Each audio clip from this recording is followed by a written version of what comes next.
Bill Goldberg, or Steve Austin with the aspect ratio screwed up, was a legitimate wrestling phenomenon. He may have been a one-trick pony, but when that trick is murdering whoever's standing in your way, then that, sir, ain't a pony to mess with.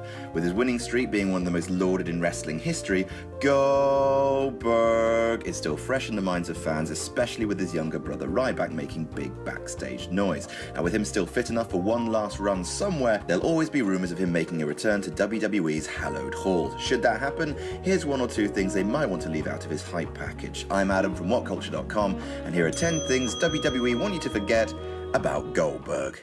Number 10, he was an example of WCW booking genius. If you think the way WWE would like you to think, then first of all, please stop touching yourself to that picture of Roman Reigns. And secondly, when you think of WCW, you think of them as a company who entirely stole their way into their own success. NWO, capitalizing off Hall, Nash and Hogan's work in WWF. Same with Macho Man, Mean Gene, Bobby the Brain, Lex Luger, blah blah blah. Sting, capitalizing off The Crow. Ric Flair, off his work in the NWA. Goldberg breaks that trend. He's one of the admittedly few WCW homegrown success stories, but he was a giant success story, and proof that, as much as it might annoy Vince, WCW were capable of creating great wrestling angles from the ground up, and that, ironically, WWE dropped the ball with Goldberg when it tried to replicate his WCW success. Number 9, messing up his own hand. No promoter likes it when their talent succumbs to injury, and thankfully that hasn't happened at all in the last 12 months. Thank goodness for that.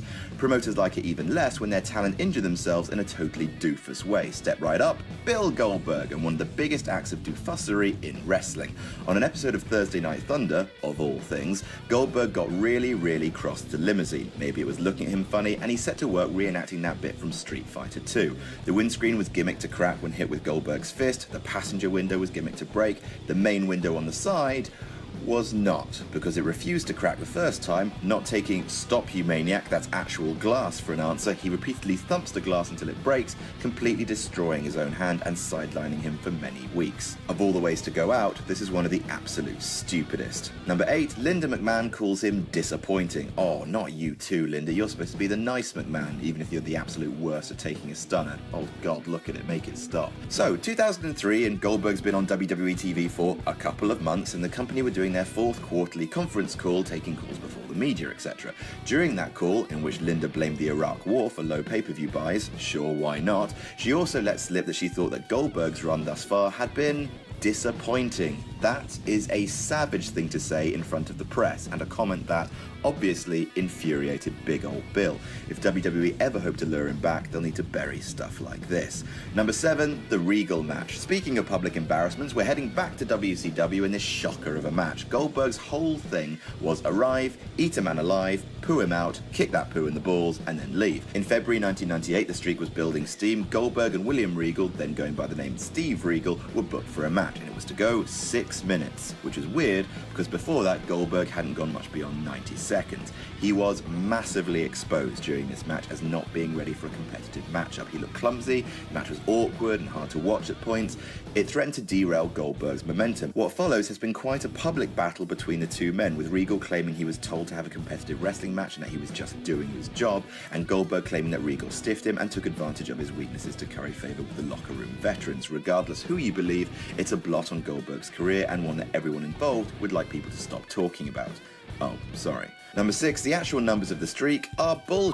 It was one of the greatest things to happen to pro wrestling, they claimed, when Goldberg's streak ended via cattle prod and jackknife powerbomb at Starrcade, a dumb decision, which has come to be much derided in years since. It stood at a phenomenal 173-0. Ha ha, off. Chris Jericho has gone on record saying the actual number of wins Goldberg racked up did not even come close to the number of matches they were claiming.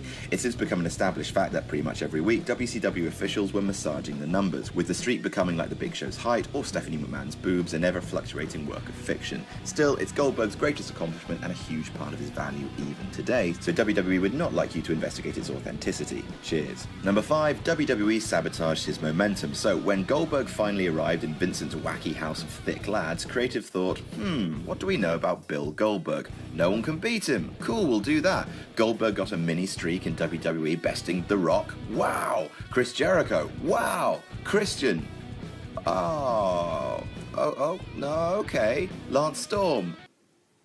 And then came SummerSlam 2003 with Goldberg going up for Triple H's title in the Elimination Chamber. Goldberg eliminated Randy Orton, Shawn Michaels and Chris Jericho in fairly quick succession, so far so Goldie, and then when he went for Triple H, who was going through his much maligned nobody wins but me phase, one sledgehammer shot later, Goldberg's mini streak was over. Just like that, a true kick to the teeth. Welcome to WWE, Bill. Fans hated it, and even though Goldberg won the title a month later at Unforgiven, it wasn't the same. Bad WWE, no soup for you. Number 4, that Mania match. Goldberg versus Brock Lesnar is the most disappointing WrestleMania match of all time. Hated by the fans, hated by the wrestlers who took part in it. It's plop. It's plop on a plate. It's plop that was left on the plate for so long that it starts to grow mold. Plop mold. And it grows, and it grows, and over time the plot mold evolves into intelligent life. It divides and divides until there's a little plot mold tribe. They learn to use tiny stinky tools, tiny stinky electricity. They fight tiny stinky civil wars over gods and territory, until the plot mold evolves beyond violence. It forms its own little Pootopia, Moldclahoma City. The plot mold then starts to create its own entertainment, like big pantomime fights between plot mold celebrities.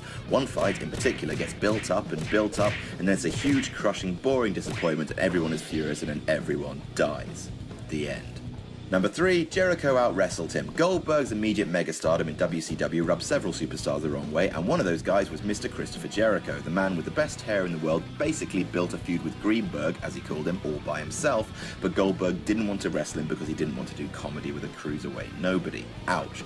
So the hatred was already there, and when Goldberg came to WWE in 2003, the rivalry reared its ugly head when Bill badmouthed Y2J backstage. The two came to blows over it, and Jericho actually out-wrestled the much larger Goldberg, slapping him with a front facelock and refusing to let it go. Now that's embarrassing for such a prize fighter. Number 2, ending Bret Hart's career. Bret Hart's magnificent career came to an abrupt end when he retired in 2000, suffering from post-concussion syndrome.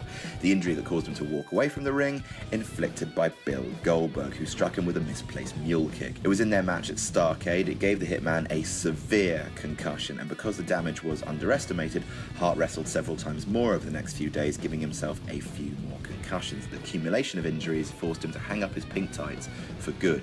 With one reckless kick, Goldberg put one of the most beloved WWE superstars of all time on the shelf. It's the ultimate heel move, and that is excellent wordplay. Number 1, he hates Vince. Well, here's something they might want people to forget about Mr. Berg. In a 2009 interview with TMZ, he said, "I wouldn't work for Vince McMahon if he was the last motherfucker on earth."